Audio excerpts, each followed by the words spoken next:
The Gambling Files podcast presents Desert Island Discs with your host, John Bruford.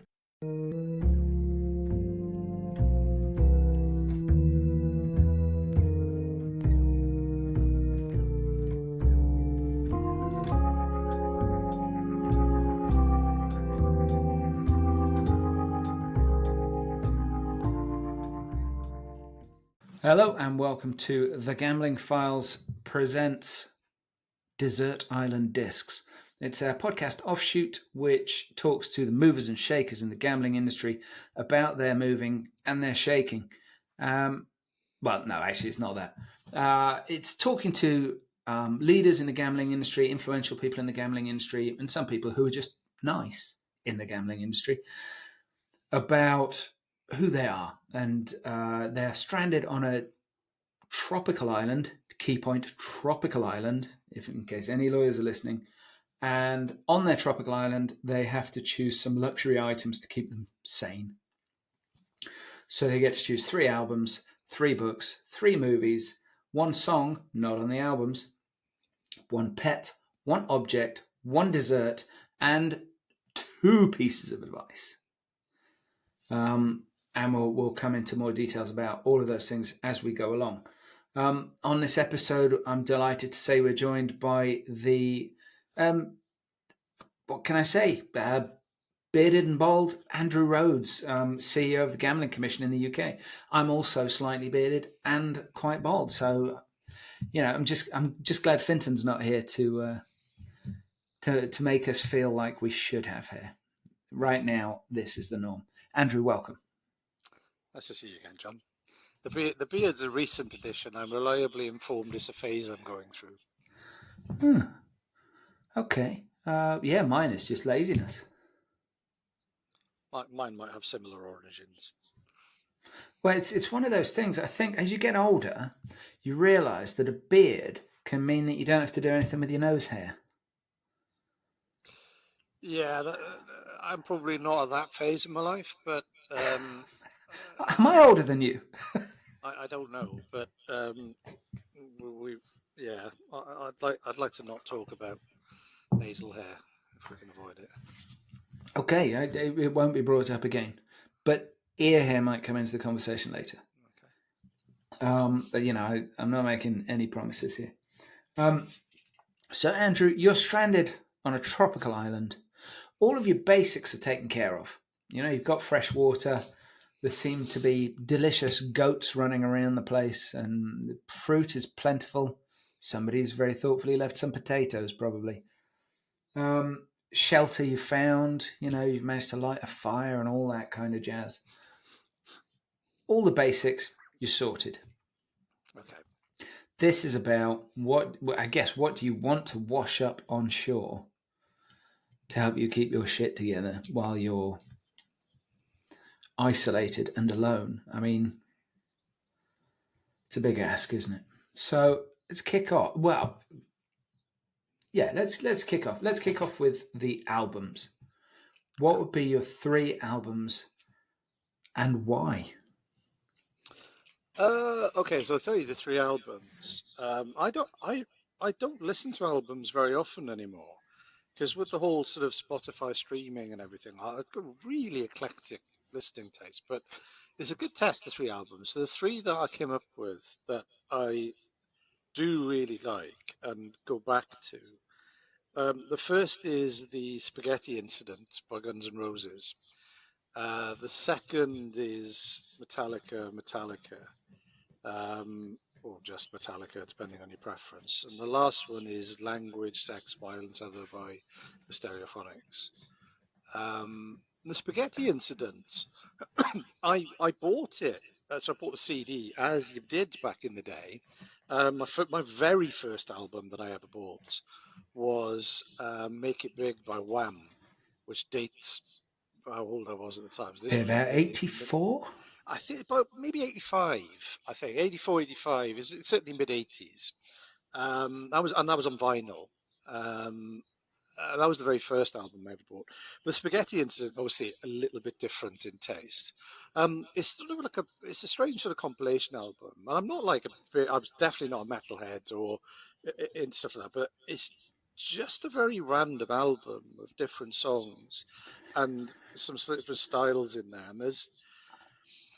And I'm really bad with lyrics, so I'm like my wife, my kids are really good at picking up lyrics, and they can sing along. I'm hopeless at this. I just never really discern lyrics from anything. So it's always about the melody and the musicality, and then that's sort of what I pick up.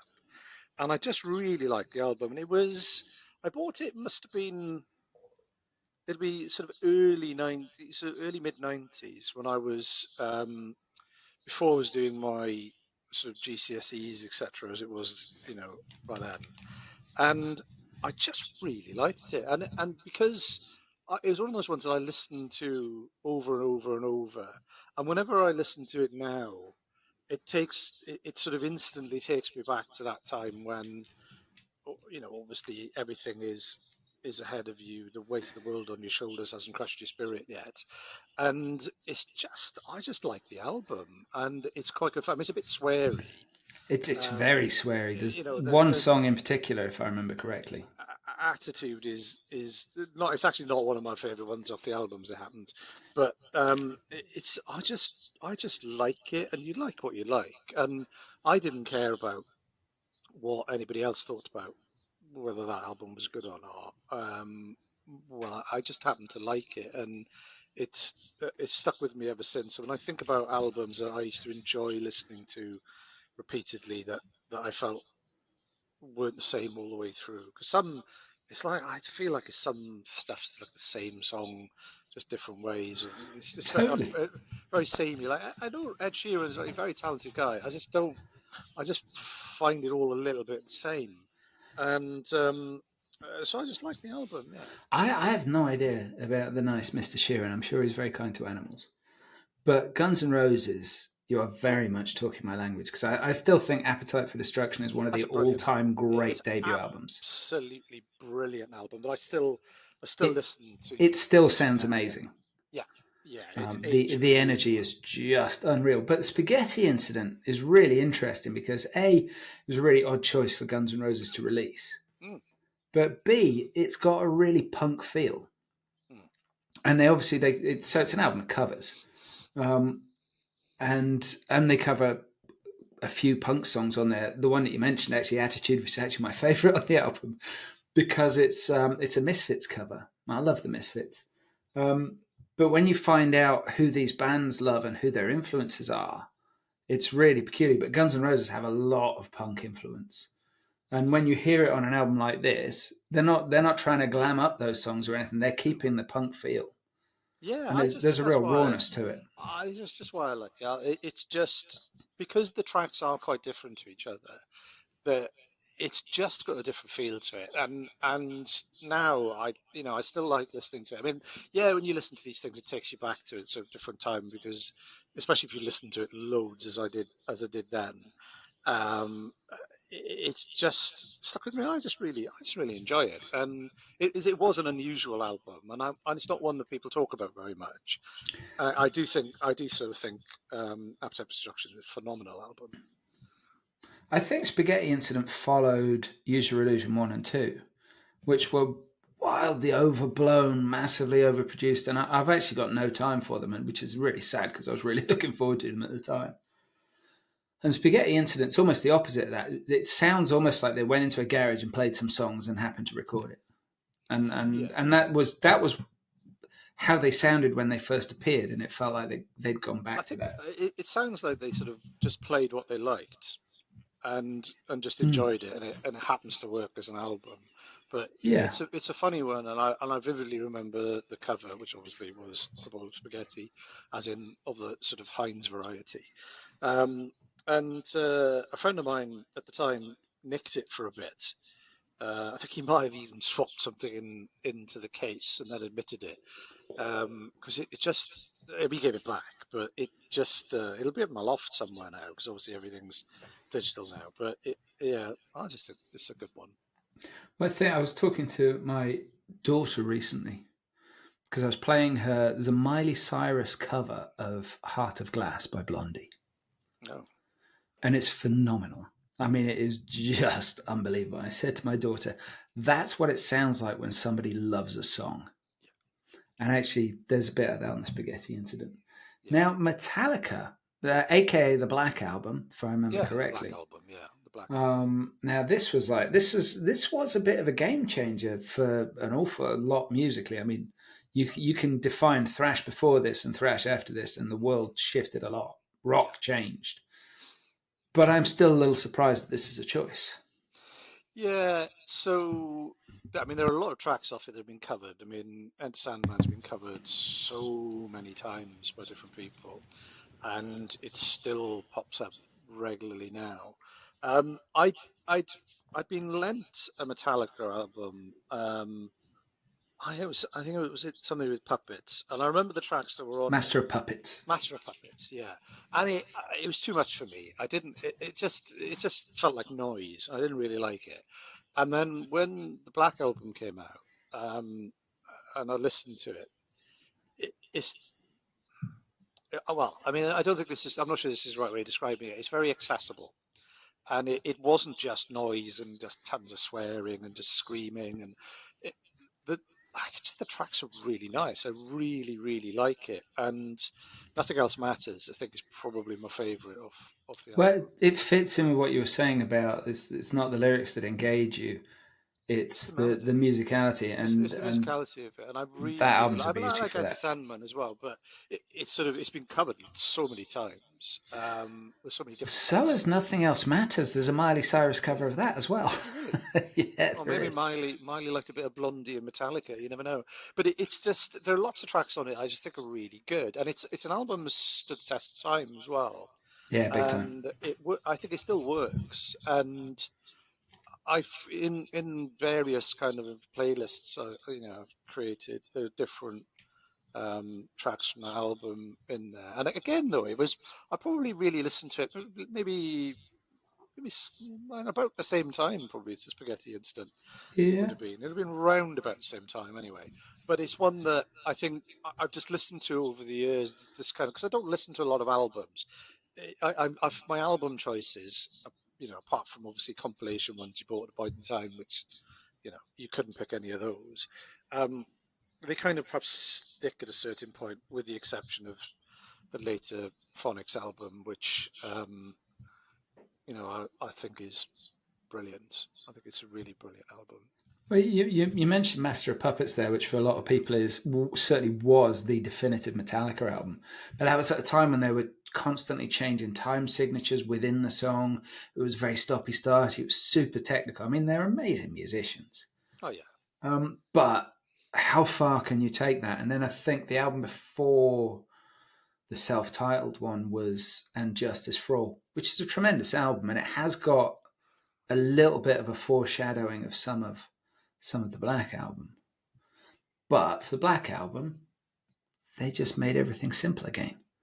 yeah, and Let the songs be the songs. I think it would, and it certainly would have opened them up because if Hmm. you, when you sort of see stuff on YouTube, not that I look at a lot of this, but when you see stuff on YouTube, it's this sort of stuff that they play because it's got a broader appeal. Now, for some people, they won't like that because they don't want things to have a broader appeal. They want them to be more selective.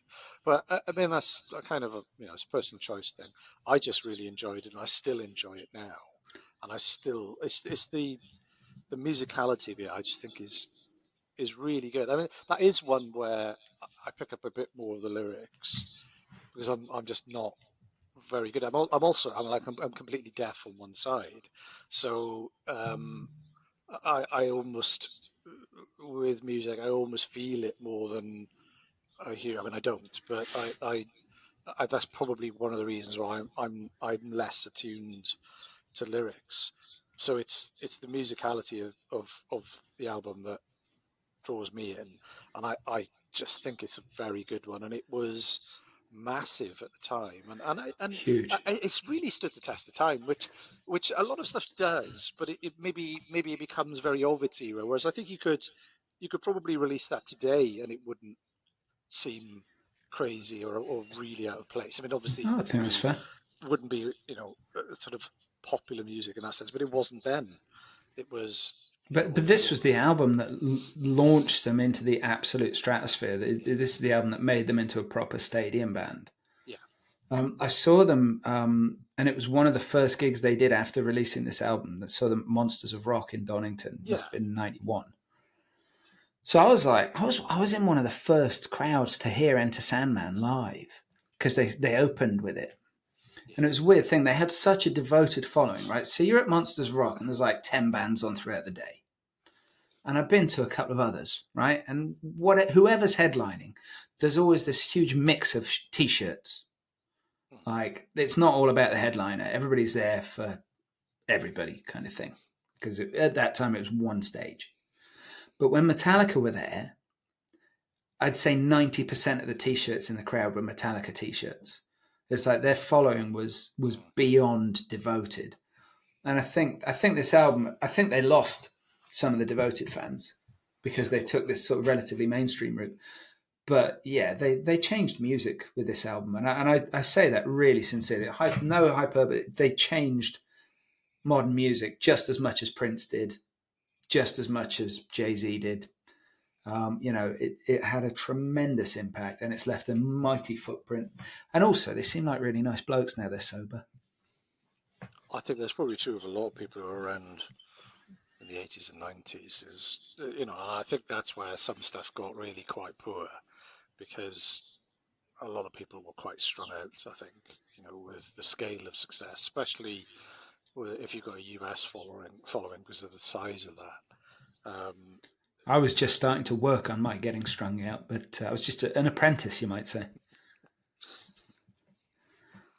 So, onto your last album. I mean, I could say it's predictably Welsh, but is it?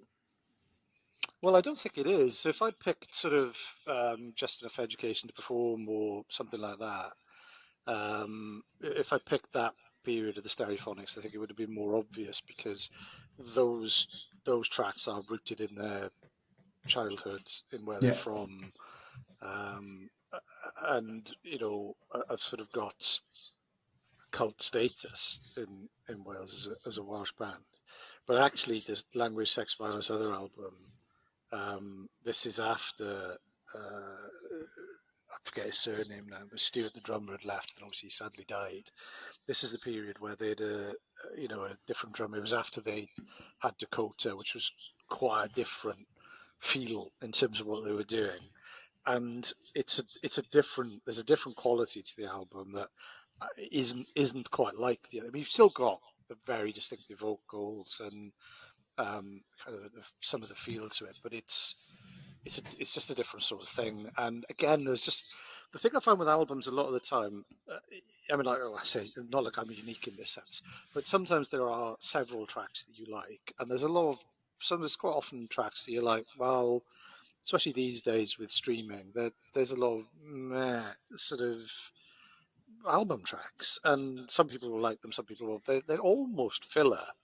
Did Adele have that dispute about how you were allowed to stream her last album, I think it was, because there were tracks that were album tracks and she didn't want them played out of order and all of this, which is sort of, as an artist, I'm sure that makes a huge amount of sense. I 0% talent in that space at all. But I don't often find there are albums where I like pretty much everything on there. And this is one of those albums where I really like so much of what's on there. And again, in terms of the musicality of it, they're quite different. So, Superman Brother and Rewind, quite fairly different to each other. Rewind I listen to quite a lot. It's just something about it that I really enjoy. I just think it's a great album. And I probably didn't. I'm a little bit averse to things that become really popular. So I've never read Harry Potter, never watched the film, and for some people that's a heresy, right? I just can't engage with it. And once things become really popular, I don't know, for some reason I'm just cranky and old. I just don't want to engage with it. So like when Breaking Bad was massive, I wouldn't watch it, and then years later when I don't know if we already had Netflix, but we had Netflix anyway. And I'd probably just made the conversion from Love Film and having a DVD, posted to me every 2 weeks or something. I'd probably been as slow as that. Good times. Yeah, they were. Well, not if it was scratched, it wasn't, which happened more than once. In Bruges was ruined for me the last 20 minutes of that, where I had to wait another fortnight to find out how it ended. But I remember watching Breaking Bad then, thinking, "Oh, this really is very good." I've missed out here, but I'm still resistant to it. So there are plenty of things that, like, so when the Stereophonics were really, really big, it's all, you hear it all the time. I thought they were really good, but I wasn't into it. And I was a bit resistant to it. And when I heard, I'm not sure which track it was, I think it was Rewind off this album, I went, oh, I really like that. And then I got the whole album, and I went, oh, I actually like a lot of this. And it's one of those albums that I will listen to all the way through, which I don't do very often these days. It tends to be way more eclectic than that, but I think it's a brilliant album. So it was a I think it's gateway just good drug for listening. you. I don't know if I go that far, but it's it's very enjoyable. Okay. Well, there's 3 albums. So that's Spaghetti Incident by Guns N' Roses, Metallica, and Language, Sex, Violence, Other by Wales's own Stereophonics. I actually, if I had to pick a Stereophonics album, I'd probably go for the first one. But I think that's age related Hmm. well, it's like you form a bond because of something that's going on in your life with Yeah, music. I mean, that's where the love comes from, isn't it? And that first album's got an important little song in it for me. Good times and terrible times. Books. Now I'm gonna stick my neck out here. I'm gonna say you're not gonna pick Harry Potter books. no, no, I'm not. Okay, bring it on. What you got? This is quite hard to do because I've Hmm. read a lot of series of books, and I wouldn't pick a book out of the series because it wouldn't make any sense. You could. People have chosen a series. Yeah, well, I mean that would need more than three. I mean, I'll tell you what the series would be, and then I'll pick one out of it. So all of the Lee Child books I've read, and the thing I would say about the Lee Child books, so Jack Reacher is, I came to that before it was quite as big as it is now. Otherwise, I probably wouldn't, I probably wouldn't engage.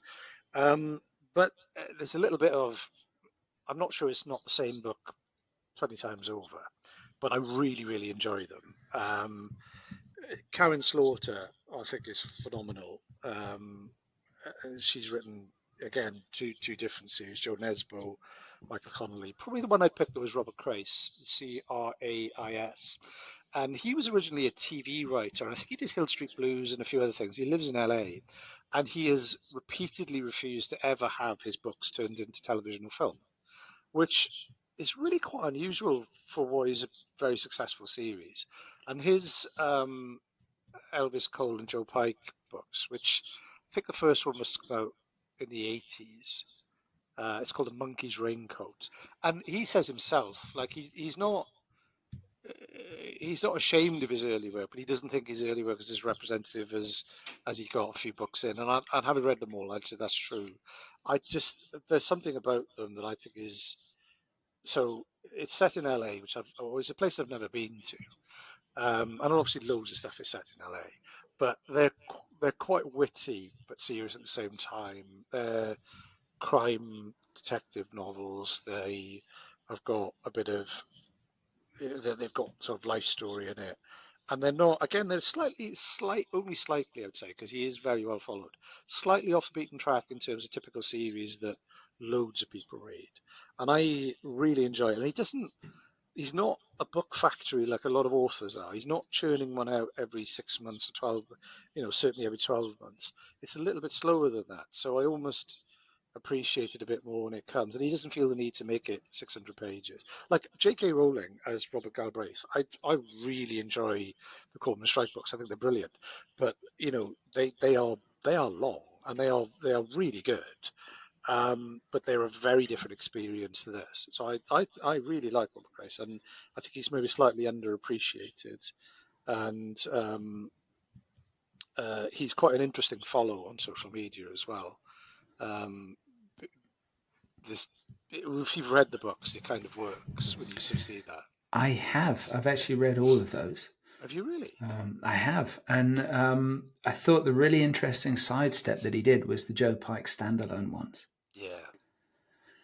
Because you think this is a character who doesn't talk much. Where's he gonna go with this? But actually, they worked really, really well. He's an absolutely solid writer.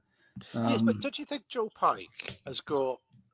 There's a bit of Jack Reacher has got a bit of Joe Pike in him, hasn't he? Because Well, there's all of the great double acts in modern detective fiction have this. It's almost like it's almost like an alter ego who can do things that they can't do. So, like Elvis Cole has Joe Pike. Obviously, Jack Reacher does whatever the fuck he feels like. Um, this is gonna really bother me now. Myron Bolitar has I can't remember his name now. no. Windsor Horn Lockwood III, if I remember correctly.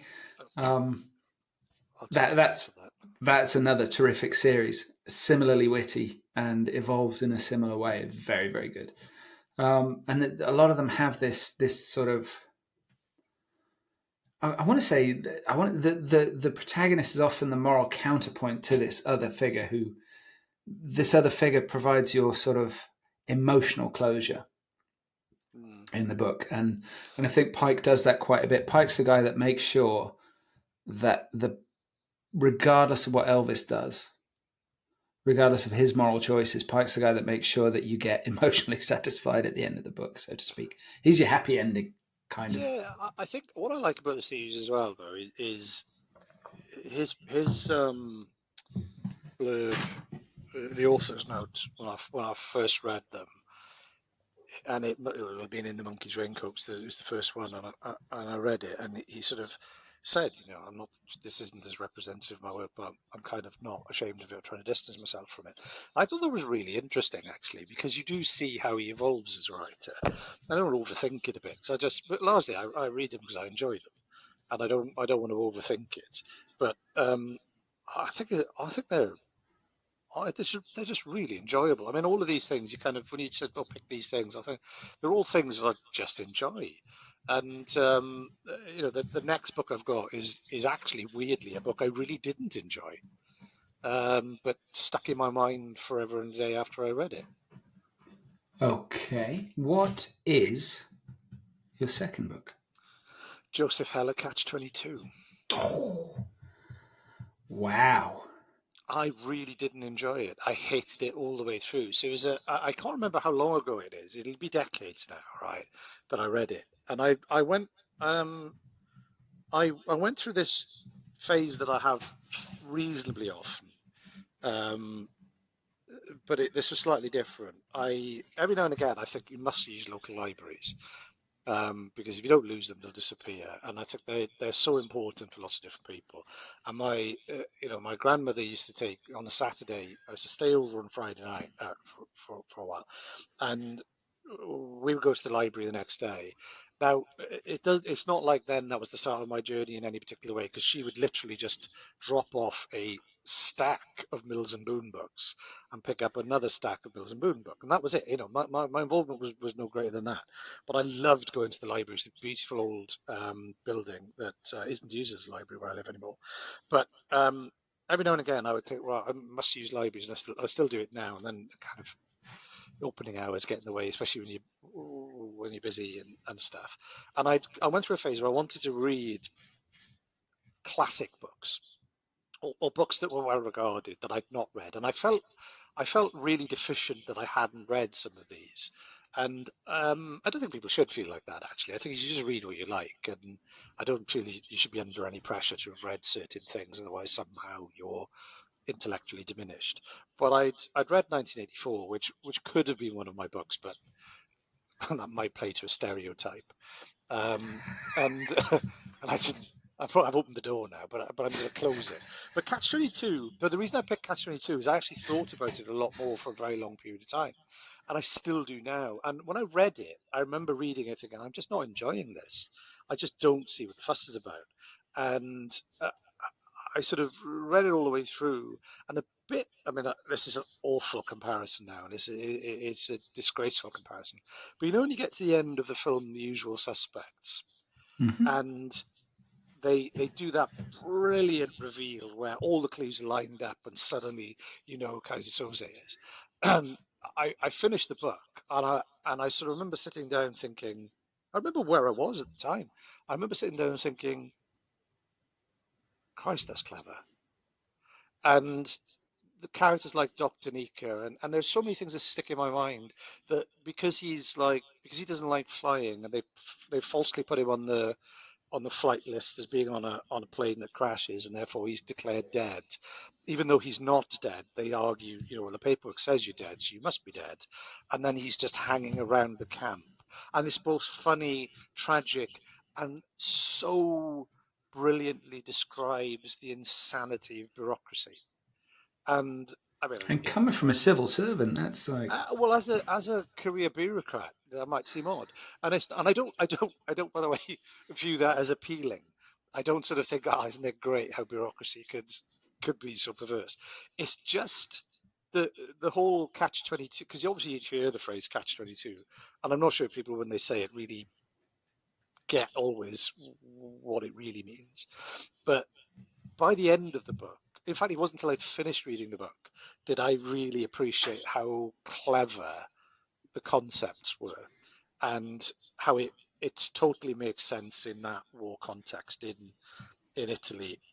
Well, it wouldn't have to just be Italy, but Italy at the time, and maybe a little bit of a synergy for me because my grandfather served in RAF Bomber Command.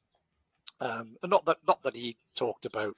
I mean, he died when I was quite young. I mean, we were very close, but I was quite young when he died. So he talked about the war and his experience, but obviously not, the darker bits of it because I was very young. But there was probably a little something there that chimes a little bit, with a bit of consistency with things I'd yeah. heard about. I just when you read it and you think about the contradictory concepts in there, it does resonate today in so many things, and so many things actually in my career where you realize these are catch-22 situations where they are so deeply contradictory that you could see what Joseph Heller was talking about. The character Dr. Nika, I think, and what happens with him is just so brilliantly done in it that's probably as a kid, and that's towards the end of the book where I started to sort of, and his wife gets his retirement benefits, so she doesn't want to kind of acknowledge that he's still alive, and it's just so ridiculous, but at the same time believable. I've got a confession. There's only about 4 books that I've ever started and not finished, but Catch-22 is one of them. And I nearly did that. I very, very nearly did. And I really don't like starting a book that I don't finish. Same. Like you, there's a handful that I think, I there's only one that I can think of and I didn't really mean to. It just didn't sustain me, right? That I couldn't. I just didn't get to finish, and I almost gave up on Catch-22. But I was really glad by the end that I had read it because I think. Well, I say I think about it a lot. That's overstating it. It pops up in my mind as in terms of the book I've read, year after year after year, must be maybe 25, 30 years on now, that I sort of still think, that was really clever. Well, we have a friend of the podcast who's an author called Liz Hyder, and I was talking to Liz about a Will Self book. I think it's called How the Dead Live, and I cannot even begin to describe how much I hated that book. I mean, I absolutely loathed it. I made it about 30, 40 pages, and I'm like, fuck this. Because it was a writer who just wants you to sit there and go, oh, aren't you clever? Oh, right, yeah. I was talking to Liz about this, and she summed it up brilliantly. Although I don't think the original line was hers. I think it was a mutual friend's. But she said, that's called writing from the neck up.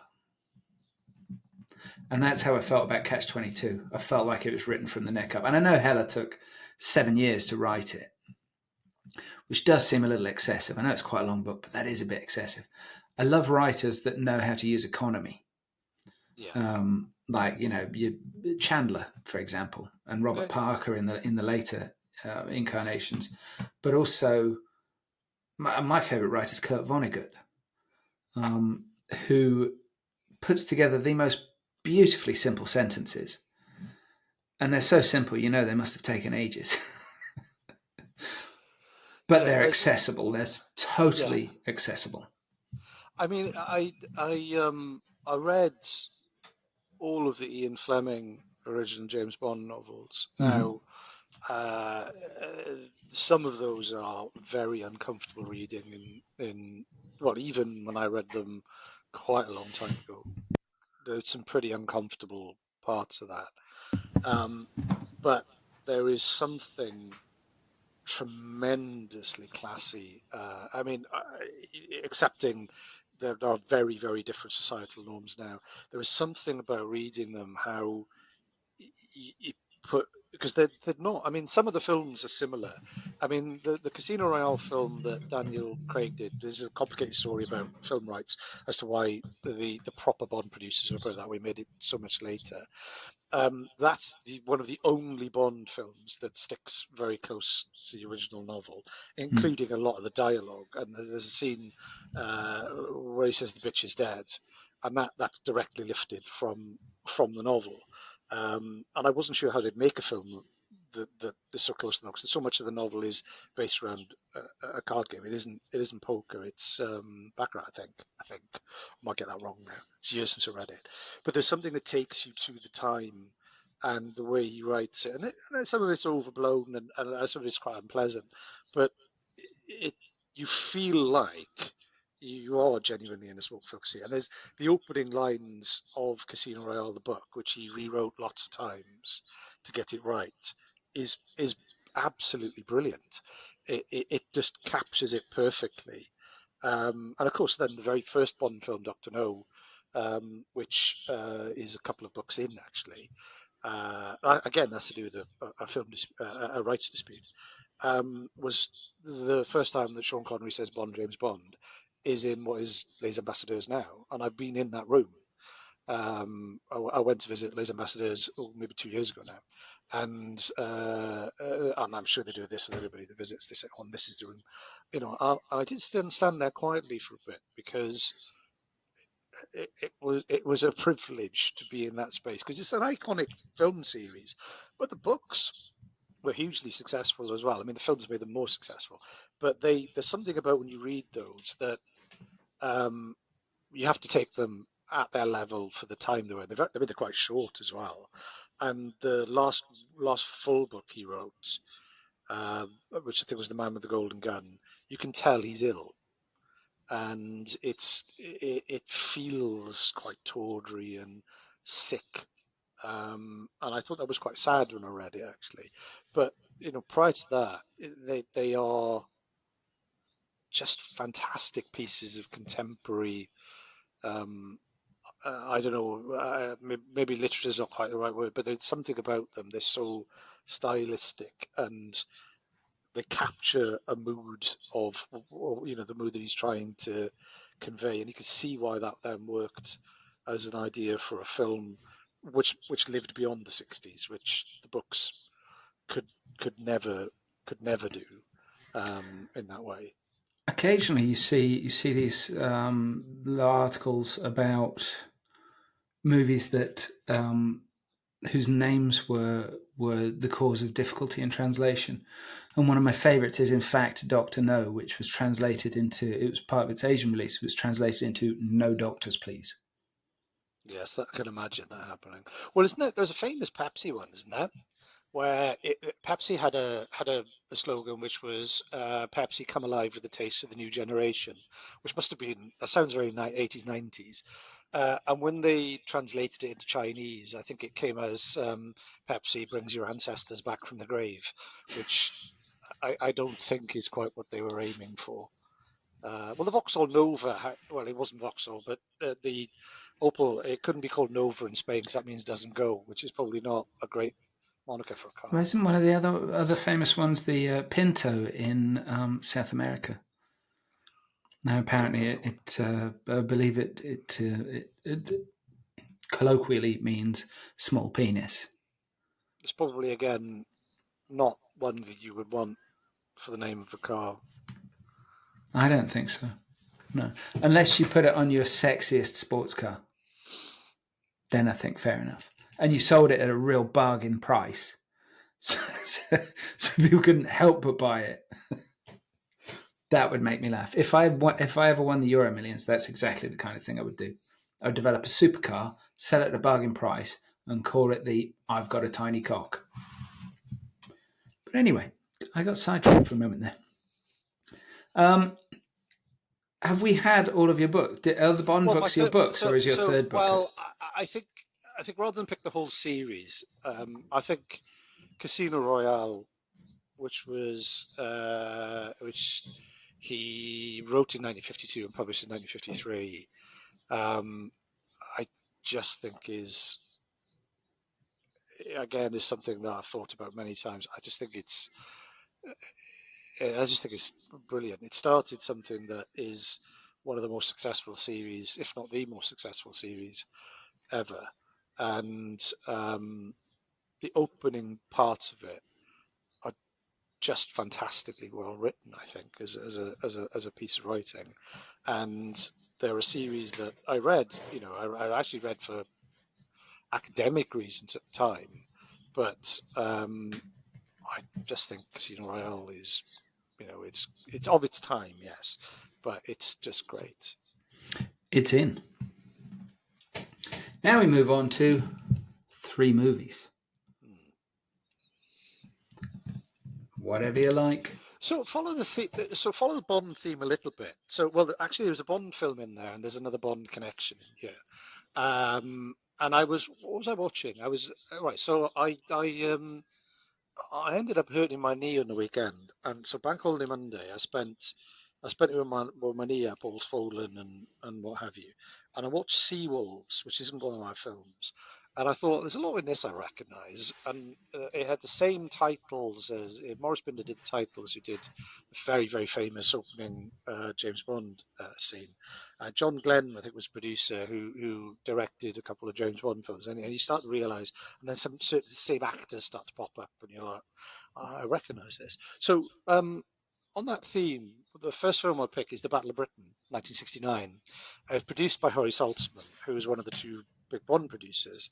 It has an outrageously good cast. It has so many big names in there who don't necessarily all have massive parts. It's got Ian McShane, who must be at about 190 now. God, how many things has he been in? I mean, he's still in the John Wick films.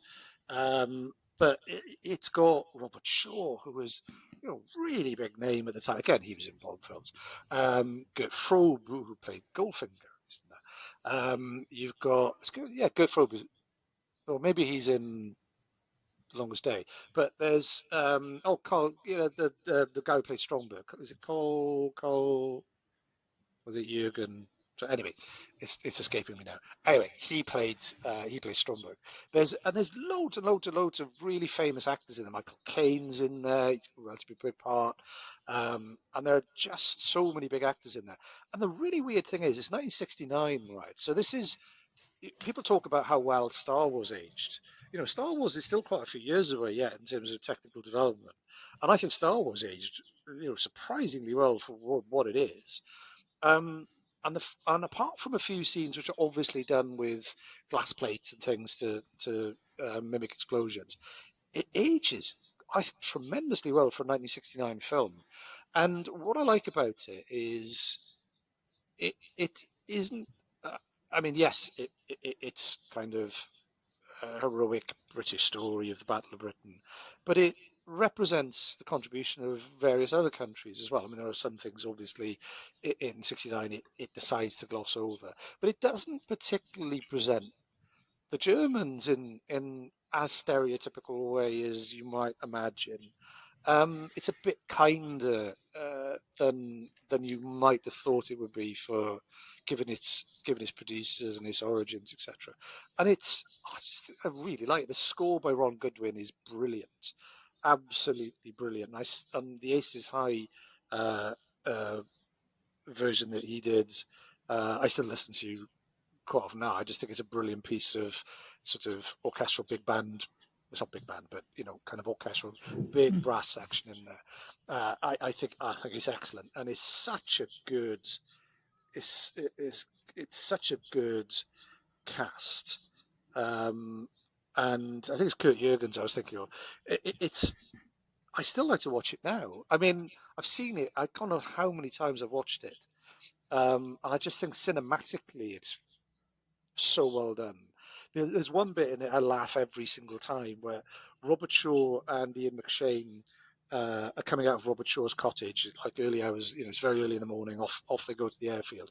And he closes the front door, and it is very clearly a 1960s front door and doorbell, and it sort of everything else I think is done really really well, and it's just I find it really funny is it suddenly bursts the bubble with this glaring continuity error because everything else is very very period, and then he shuts this sort of glass front door with a sort of a plastic doorbell on the side of it that's clearly not from the time that they missed, but Saltzman made quite a lot of films outside of his partnership with Gabby Broccoli, and he also made the Harry Palmer films, so the Ipcris File and Funeral in Berlin, and then they made Billion Dollar Brain, which is not a very good film, but it's got some brilliant lines in it. It's not a very good book either by Len Dayton, actually. But the Ipcris File, again, amazingly stylistic, which isn't in my list, but could have been. But the Battle of Britain, it's not for everyone, but I think the fact that it's aged so well, and it's got such a good cast and some brilliant sort of one-off lines that that are really really well delivered. I just really enjoy There it. was a period there where some of the really key stories from World War II were made, and they put everything into the productions.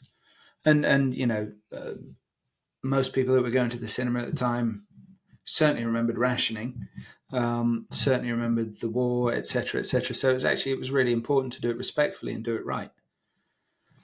And there was less of a need for it to be propagandist. And Yeah. a lot of the stuff that was done in the early 40s obviously had a propagandist edge, but also just after the war, there was still a heavily propagandist edge.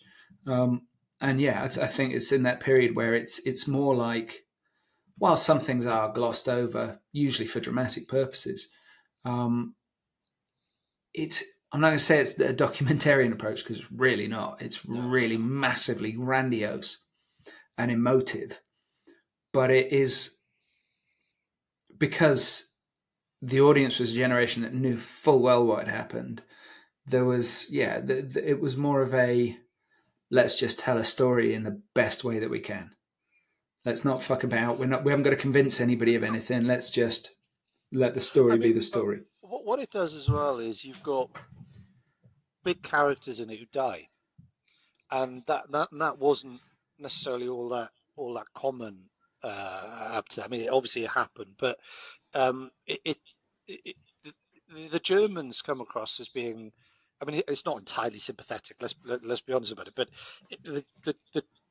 the Luftwaffe in it come across as being really quite badly let down by their leadership. They're clearly bumbling idiots. The pilots are very brave and losing the numbers one after. And you see, I mean, it's very colour by numbers. The psychological toll of it. I mean, it's not the sort of film you'd make now, but it'd be done very differently. But I like the fact that it isn't quite as simple as a first watching might tell you. I mean, it's not like Das Boot, which came in the 80s then, which it's absolutely brilliant, really really really brilliant film, and it was serialized on TV, and I remember watching it, and it's that obviously is a very different telling of in that case the Battle of the Atlantic, and it's done very differently. But Battle of Britain sort of it tries, but it's just an epic, right? I mean, you can just watch it for the cinematic, scale of what they pulled off. It must have been really expensive to make because there's an awful lot of aerial work in it and huge cast, etc. I just think it's a good watch. It's all it needs to be at the end of the day. So, Yes. what is your second film? Goldfinger. Crikey. I think it's an all-time cinematic classic, and it's absolutely ridiculous, but it's got everything. It's got absolutely everything in it. I think Sean Connery by this time is really comfortable in the role. It's got Odd Job. It's got Goldfinger himself, the Gold Rolls Royce. It's got the Aston Martin DB5. It's got It's all of those probably, things. you could probably say it's the first step towards Bond as we know Bond today. Yes, absolutely, because Doctor No doesn't have a lot of those characters. I mean, that was made on a budget. It was released in drive-through cinemas in America. It obviously wasn't. It hadn't caught on by then. And From Russia with Love is grander, bigger. It's got sort of bigger villains in it. But Goldfinger is just on a completely different scale in See, terms I of what they thought, did. I thought you might go for From Russia with Love, and that's a big favourite of mine because it has it's up the ante. No getting away from that. But it also like the fight with Robert Shaw on the train, right? Oh, it's fantastic. It's incredibly well put together. It's grubby. It's nasty. Mm. I don't even remember there being any dramatic music in it. It's just grim. I don't think Which there is any dramatic music. I don't think there It's is. just the noise of things breaking. Yeah. And it's peculiar for the time. It looks really peculiar now. Um, but yeah, I think Goldfinger's the first step towards what Bond has become. But I prefer From Russia with Love as a film. I just think it's the the scale of it at the time as well, Yeah, it's when they first start building really big sets. yeah. So if you think what comes later with You Only Live Twice, with that phenomenal volcano rocket set, which is I mean in its day, I mean phenomenal thing to do. And also they did, up until sort of fairly recently, they did some really quite dangerous stunts themselves. And in You Only Live Twice, one of the cameramen lost his leg because he was filming from a helicopter, and a blade actually caught his leg.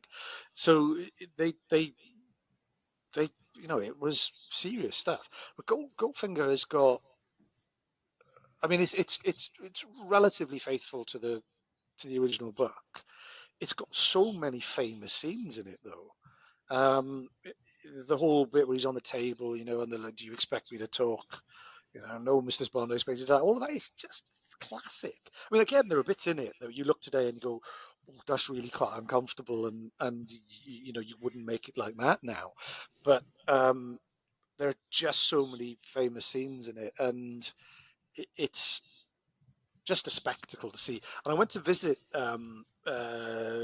where they do the National Lottery draws, which is done at Pinewood, and it's done in a sort of a relatively small studio around in Pinewood, and I'd never ever been to Pinewood before. So we went in and I was walking to where the studio is, and I just literally stopped and realised what I was looking at, because what's called Goldfinger Way is where they shot the scenes that are supposed to be in Switzerland, wasn't it? Where the Aston Martin's driving around the factory streets and then eventually crashes into the wall, etc. And those are the streets, and it's unchanged. And I got the phone out and take a photo, and people are like, "What the hell's wrong with him?" And I'm sort of touching, go, "Do you not know where this is?" Just because it's such an iconic film, and I went, "Oh my god, this is," and it's not any different really. I mean, there's no Aston Martins or people with submachine guns, that I noticed anyway. Um, and I just think it's such a classy film of its time, Oh, and iconic is definitely the things word. that yeah, and things have been imitated, so many times, and Well, I mean, Austin Powers came out what 30 years after it, Like, how many things can endure satire 30 years later? Well, Not much. you'd argue. I mean, there haven't been that many of them. You'd argue the Kingsman films. Are doing a version of it, aren't they? And there are lots of things that have imitated it, but it's just got so many memorable scenes and bits of dialogue. And as a film, I just think it's, as you say, it's iconic. Yeah. Okay, good shout. Film number 3. Blues Brothers. What? Where did that come from? Well, what's not to like about it? It's got an amazing soundtrack. Really does. And I saw it. When did I see it? Um, I was a teenager, so I think I remember. I remember when I had a video in my bedroom, as people do. And like my kids would go, "What's one of those?" And you did what with it? You put a Yeah. tape in it, and then what? The thing had to be on for you to get a.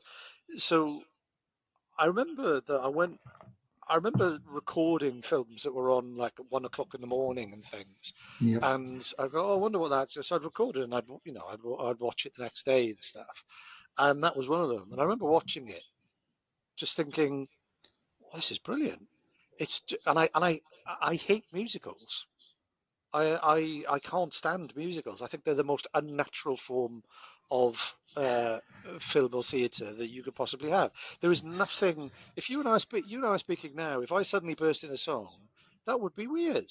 And why is that acceptable in a film? I mean, all right, you could argue there's lots of other ridiculous things in films, but people suddenly bursting into song about their situation, I find extremely weird. And the Blues Brothers doesn't really do that. It's just got a series of numbers that they perform as they go through Yeah. the film. It's a crazy And adventure about musicians. and they're phenomenally good. The soundtrack is amazing. There are some really big names in it. And I love Sweet Home Chicago. Peter Gunn theme. Who doesn't like Peter Gunn theme? It's cool, right? It's brilliant. There's even Um, that little stretch in the movie where they have both kinds of music, country and western. Yeah, they do, and the whole glass bottles on the chicken wire, Chicken and wire. when they do rawhide, and they're like, oh, this isn't working, so they do rawhide. I just really like it, and I watched it again recently. I mean, obviously it looks aged now, but and obviously John Belushi sadly died not all that long after actually that it was made, but it's. People still dress up as the Blues Brothers, even if they've not even seen the film.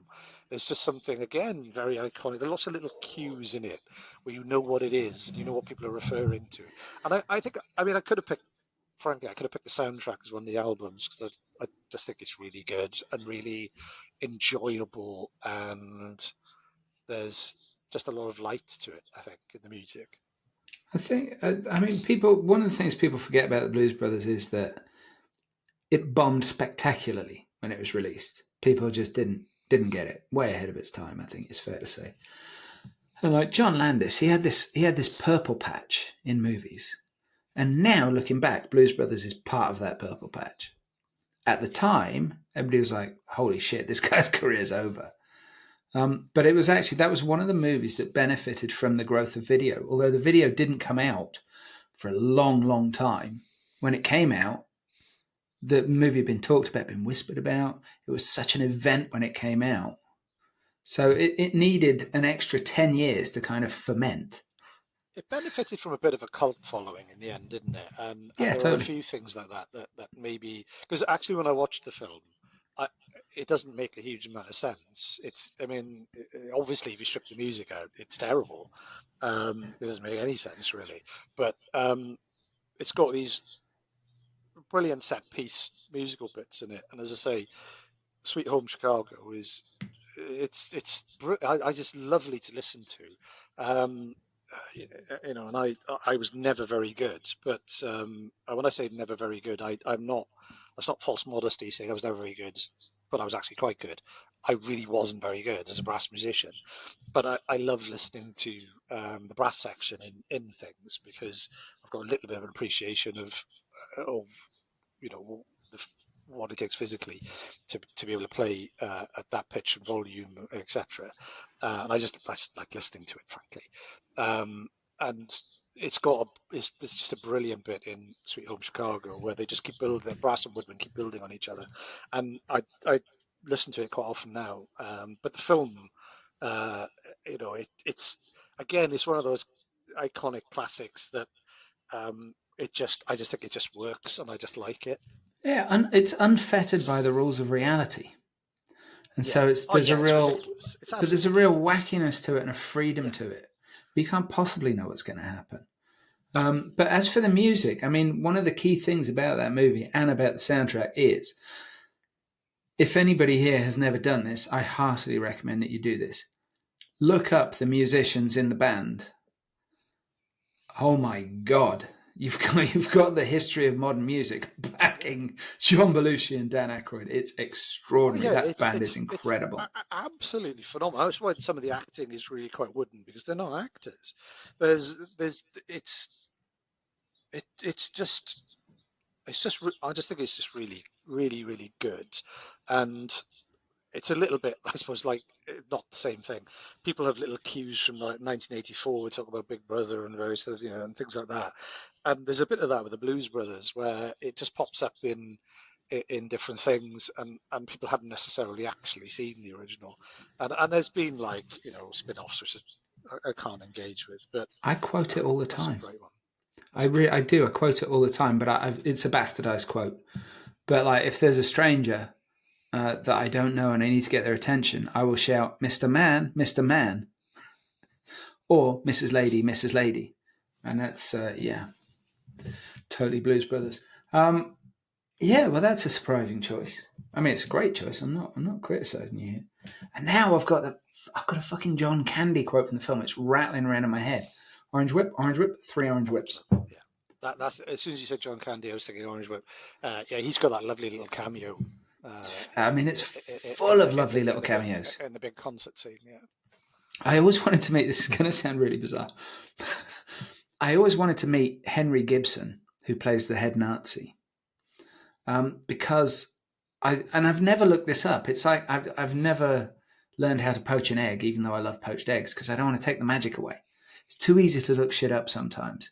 You want to just find shit out because you met somebody and you asked them a question. I always wanted to ask Henry Gibson if that was his real name or a stage name, and if it's a stage name, did he choose it because it sounds like Henrik Ibsen? I think you might have overthought this. Maybe. I've been accused of that. But as Fenton knows, I'm a details man. Yeah. Maybe not. Right, okay, so we've got 3 albums, we've got 3 books, we've got 3 movies. 1 song. Now, the example I always use for this is that it's perfectly feasible that somebody would choose Eye of the Tiger if they were just choosing a song, but nobody in their right mind is going to choose a Survivor album. No. So what would your song be? There were loads of different ones that this could have been. One that I think, what's one that's been consistent for a very long time that I still like and listen to is Simple Minds. Don't You Forget About Me. No, like deep meaning. Like I don't want people thinking, oh God, this, self-obsessed. It isn't. I just from when it was out in the 80s. Again, I just really like the sound of it, and it's I just like the song. It's a great song, and I did get the album many years later, and there's I think Alive and Kicking is on the album as well. I think. Yeah, I would think And so. Is it or it New might Gold Dream? I can't remember now. To be fair, I might have ended up with the Greatest Hits album, which obviously isn't necessarily really a proper Still album. a great record. Although James Brown's Greatest Hits, what an album that is! That is outstanding. Yeah. A really just Do you know listen an to it so many album times that over. sounds like a greatest hits but isn't? Otis Redding, Otis Blue. Like, But it's probably because there's so many good tracks on there. That's the thing, isn't it? There are some albums that are like that. But even back then, not that many. There's no filler on it. It's just every single song's amazing. Oh, well, I mean, look, very different direction, but Madonna, the Immaculate Collection, Yeah, but that is the greatest hits collection, isn't it? is it? I think so. I suppose Immaculate Collection, it might be. Yeah, actually, you're I probably might right. I might be wrong, but I think it is. I think it is. wasn't And sure given the it was. period that it came out, it would make sense. Yeah, you're probably right, actually. But right. In terms so I mean I Don't You Forget About Me is obviously it's used very in an iconic fashion, there's that word again, in the Breakfast Club movie. And the thing that a lot of people don't know about that song is that it was written for the Breakfast Club. Oh, was it really? It was written for Billy Idol, who turned it down, and they needed somebody to do it. John Hughes was a massive Anglophile, loved British music. And it ended up at Simple Minds' feet, and they were like, we don't really want to do this. This isn't really what we do. And it changed their path completely. Yeah, it's a massive song. It was huge at the time. I mean, I've actually never seen The Breakfast Club. With a comment, I know. I tell you what, I did rewatch the other day because I remember just how much I laughed at it at the time. Again, I'm not sure how well it's aged. It was Weird Science. It's flawed. Yeah, One of the all-time great Bill Paxton roles. Oh yeah, Chet.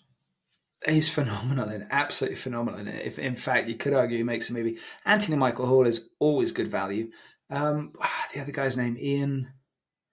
I can't remember his name. Last thing I saw him in was The Chocolate War. He's not. He stopped acting not long after. He's. Last thing I saw him in was about 1989, I think. Yeah. He's. I looked him up the other day actually after I watched the film, and I went.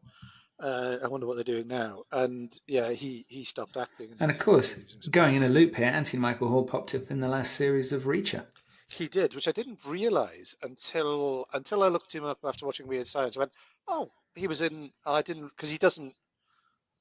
He looks quite different now. He really does. He bulked up just before he did Edward Scissorhands. Okay. In which he's also excellent. But Weird Science, it is a funny one because Weird Science, it hasn't aged well in a lot of ways. No. It also has, and this is a real niche thing to know, but there's when the bikers come in and ruin the party, one of the bikers do called Michael Berryman. He's sort of bald, he's sort of a little funny looking to say the least.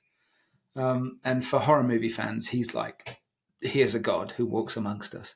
He's in a very old Wes Craven movie called The Hills Have Eyes.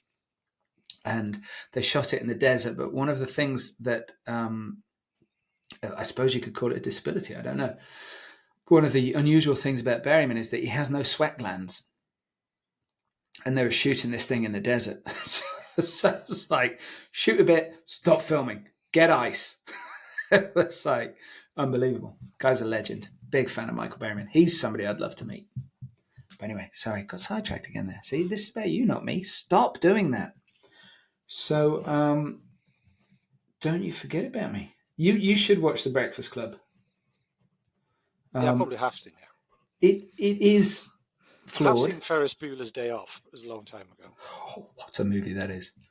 And I know Jeffrey Jones has since turned out to be a bit dodgy, but you've got to separate art and artist because The Principal is one of the great comic performances of the 1980s, as is his Receptionist. Wonderful movie. But Breakfast Club, yes, I would heartily recommend it. It's a very unusual film with another one of the finest performances of the 1980s from The Principal. You mess with a ball, you get the horns. Anyway, I see, get sidetracked again. All your fault. So, are you choosing a pet to have with you? I'm really good. I mean, tropical fish, I'm not sure it would work. There's going to be some of those around anyway, I think. Yeah, in the sea. I think they're sort of implied. I do keep chickens, and they are. Do you have a favourite chicken? I do. Yeah, I do have a favourite chicken, but they're flock animals, so they'd be probably quite lonely. So that would that would be a bit unfair. but they are very therapeutic when you've got chickens, because they just go about their business. They're always pleased to see you, and they recognise faces. They recognise their names and things like that. They're smarter than people think they are. And dare I say it, delicious too. Yeah, yeah. I mean, people go, "Do you eat chicken now?" I'm like, yeah, no, it's fine. I can separate out the ones I keep because I'm not going to eat those from the fact that I eat chicken.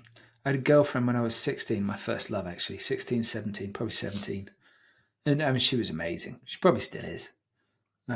But she was a vegetarian, and I've always quite enjoyed meat. And I was eating in a college cafeteria, eating away. What you got for lunch? I said, this is a shepherd's pie. What's in it? I said, well, it's shepherd's pie. It's got lamb in it. She's like, ooh. She's got a vegetarian mate with her. She goes, if you had to, yeah, could you kill a lamb? Could you kill a lamb yourself? I'm like, No, have you seen how small they are?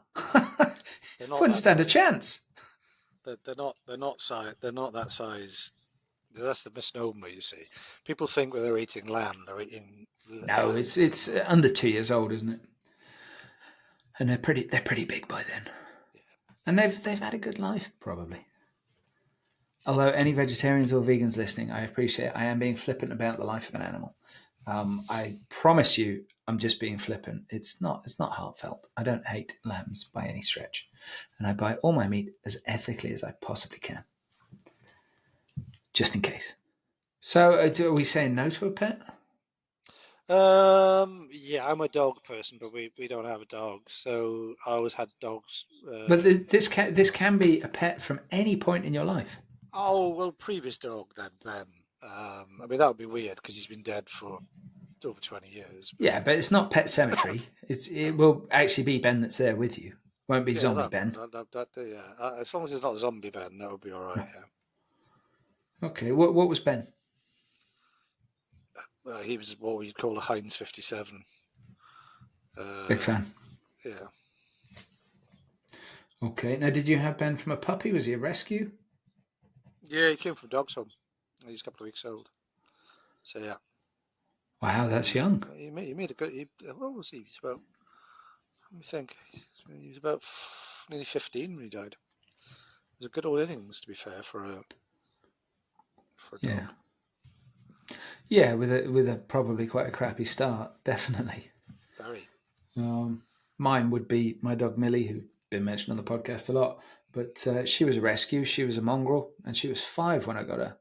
But she was 15, and if it hadn't been for cancer, she'd probably still be alive. She's in great shape, apart from all the fucking lumps at the end. But what can you do? Okay, so we got Ben, and Ben will be fed, and he'll be able to help you catch goats. Are you taking an object? Now, when I say object, for me, might be lip balm, might be dental floss. Kind of like luxury item that would just make your life a little bit nicer. I have a nice soft pillow, please. Oh, that's a Because good shout. I travel a lot for work, and I read an article the other day about it's about Tour de France cyclists, funnily enough, and it was all about no, it started off Formula One drivers.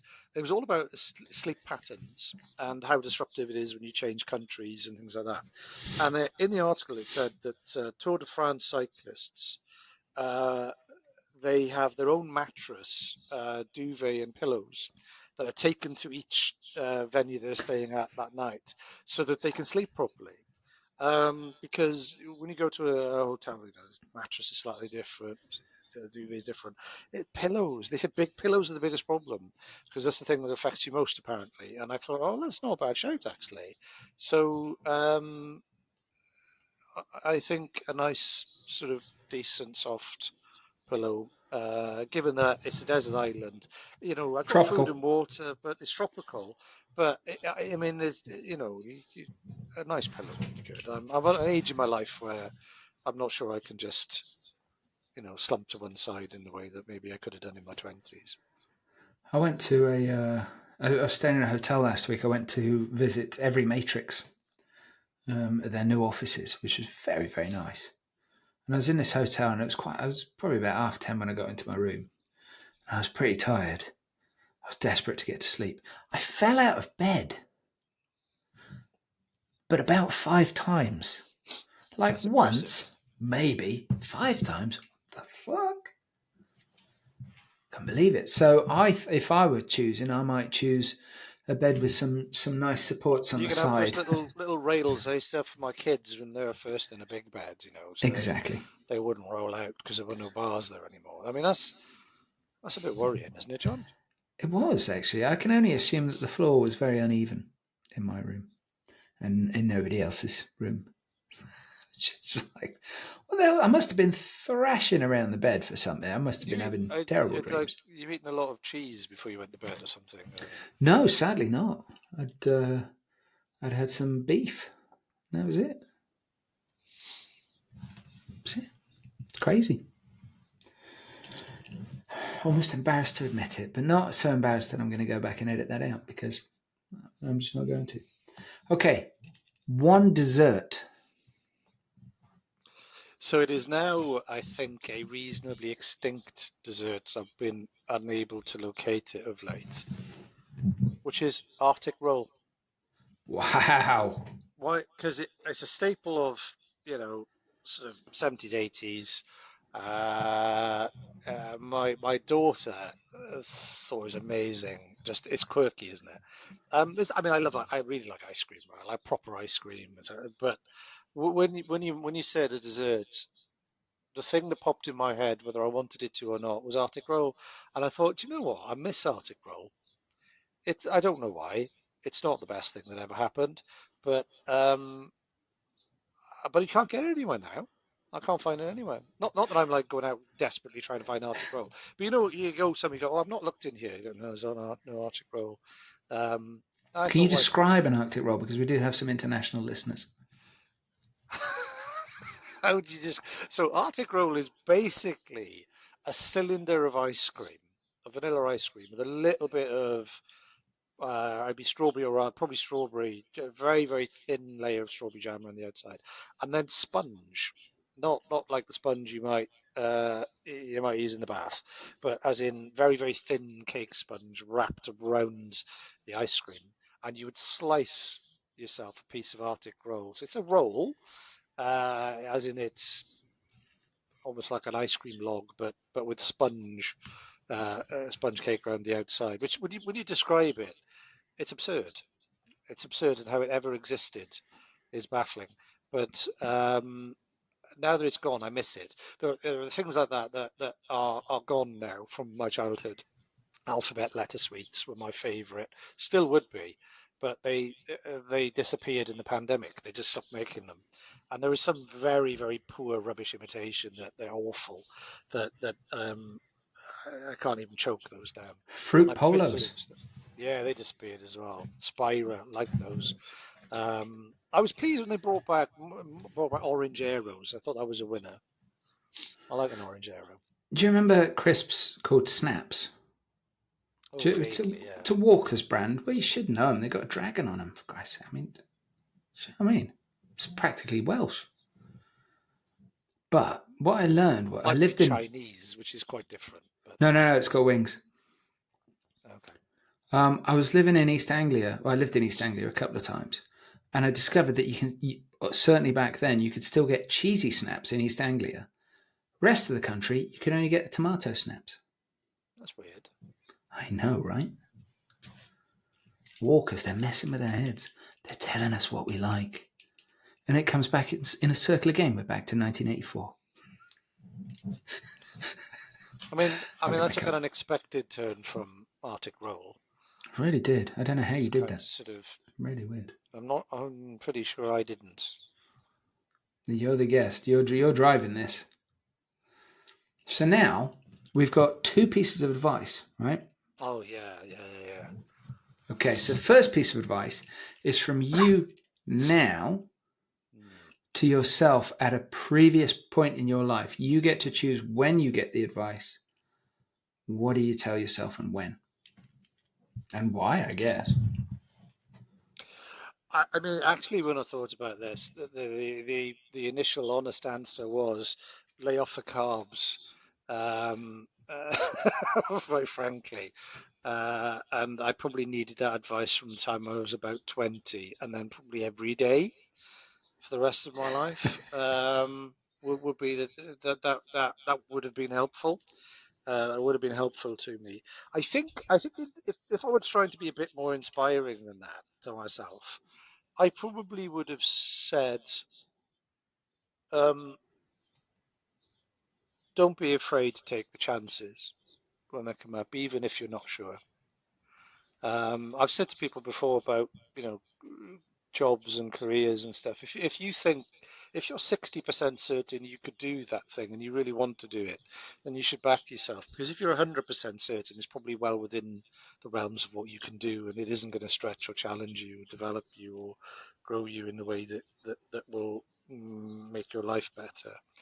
And I don't think I necessarily held back, but I think about some of the opportunities I had when I was in my earlier 20s where I was a little bit afraid to sort of enjoy the opportunity a bit more than I would now. I think I would probably say to myself, don't take the chances that present themselves, because you'll be glad you had the experience, because you might not have a second chance. In fact, a lot of things you won't have a second chance. And I think I would probably, and that would be, I think, probably in the earlier 20s, because when you're a little bit younger, I think you just think you don't listen the same way, and you think you will do that anyway. As you get slightly older and you have to worry about paying bills and stuff, more doubt comes in. And I don't think don't do reckless things, but or things that you would obviously quite likely regret.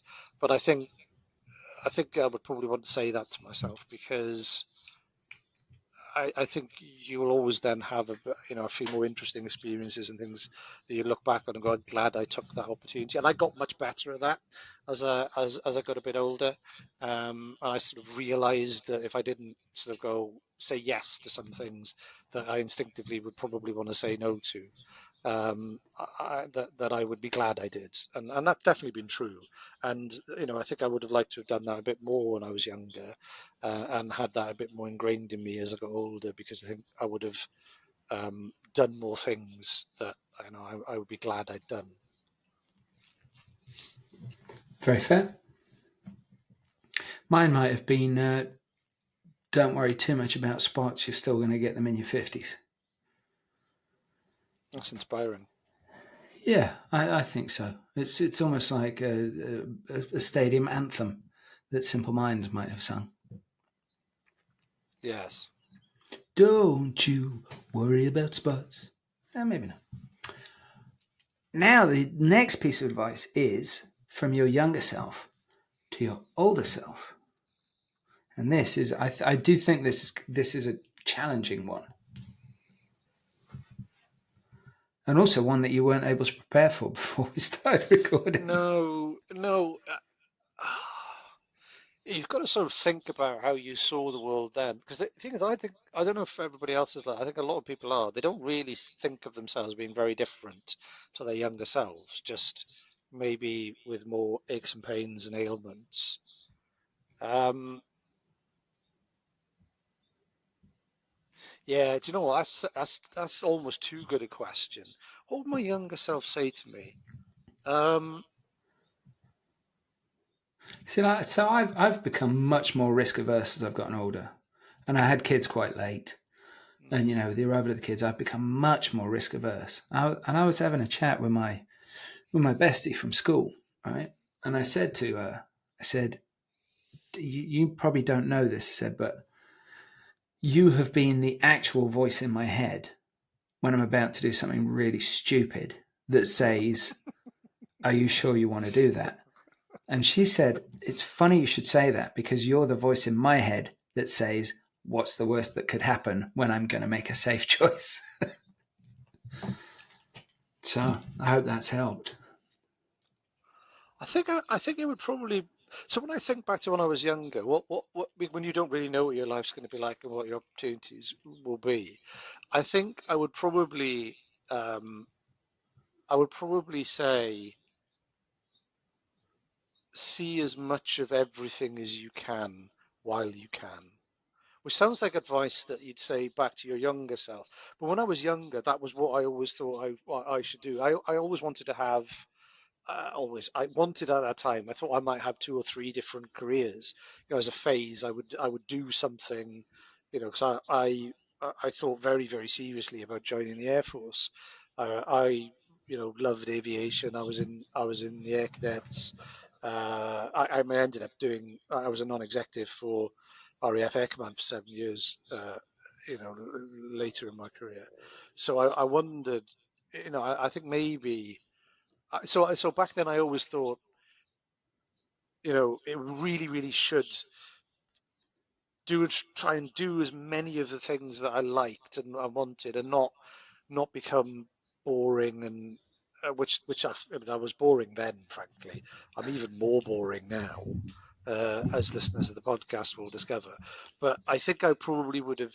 I think my younger self would want my older self to be sort of true to that sense of a bit of a sense of adventure that I probably thought I'd have when I was older. Because you sort of become busy, you become very busy, and you become tired, and you always think it's something you'll do later on. And a guy I worked with, was still in touch. He retired at 55, and one of the reasons he did that is he said he saw plenty of people retire when they were a bit older, and they lost their confidence to do things, which again is an older person thing looking back.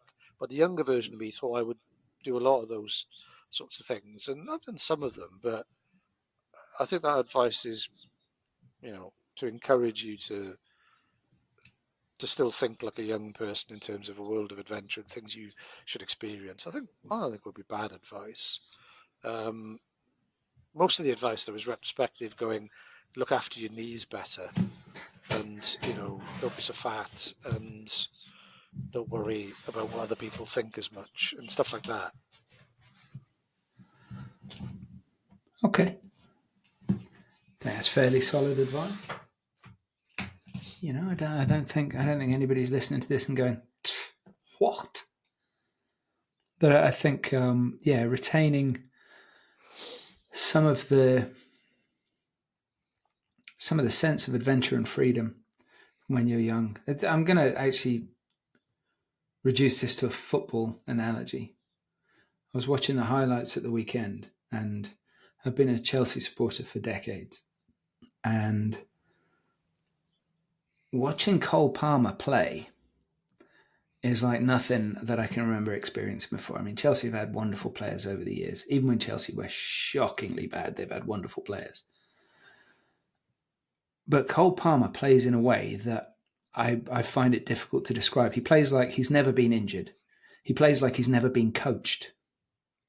It's instinct and feel and imagination, and it's a wonderful, wonderful thing seeing somebody play with that much freedom, and it's so rare.